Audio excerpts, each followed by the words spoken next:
నమస్తే నమస్తే దోస్తులు. మేమైతే క్రిస్టల్ మాల్ అయితే వచ్చినాం. కనబడదైతే క్రిస్టల్ మాల్.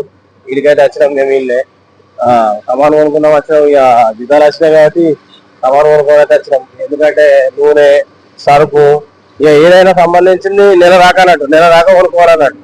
మాకు కంపెనీ ఫుడ్ పెడుతుంది, మాకైతే కంపెనీ ఫుడ్ పెడుతుంది. కానీ ఇక నెల దాకా తీసుకోవాలి, ఏది సరుకు కానీ సబ్బు కానీ. మాల్ అయితే మీకు కనబడుతుంది, ఇదే మాల్. మాల్లోకి అయితే వచ్చినాం.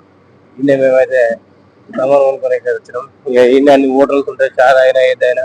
ఇప్పుడైతే మేము హోటల్ కాడికి అయితే చాలా పోతున్నాం. ఇక్కడనే పోతాం. పాకిస్తాన్ లో హోటల్స్ హీటల్స్ అన్ని మంచిగా ఉంటాయి, పటాలు ఉన్నాయి. మీరు కావాలంటే ఇక్కడికి వచ్చి చాయ్ తాగొచ్చు. చాయ్ అయితే మస్తు అంటే మస్తు ఉంటుంది. ఏంటంటే డ్యూటీలో పోయేటోళ్ళు నైట్ డ్యూటీ చేస్తుంది, మొత్తం లేబర్స్ చూస్తున్నారు. నైట్ డ్యూటీ మా డ్యూటీ అయితే అయిపోయింది. నేనైతే కిచెన్ లో చేస్తా. ఇక్కడైతే రోడ్డు మీద ఫుల్ అయితే బండ్లు అయితే అటు దాటాలి. ఏదైనా ఇక్కడ అయితే చూసుకుంటే రోడ్ దాటుతా చూసుకుంటే దాటాలి. ఎందుకంటే ఏ బండి మన నచ్చుకుంటు అది చేసేది తెలియదు. ఎందుకంటే బండి కుట్టే వాళ్ళకి తప్పు ఉండదు. చెప్పండి దోస్తులు, ఈ వీడియో నచ్చినట్టు షేర్ చేయండి. మన దుబాయ్ బ్లాగ్ ఛానల్ అయితే సబ్స్క్రైబ్ అయితే చేసుకోండి మీరైతే.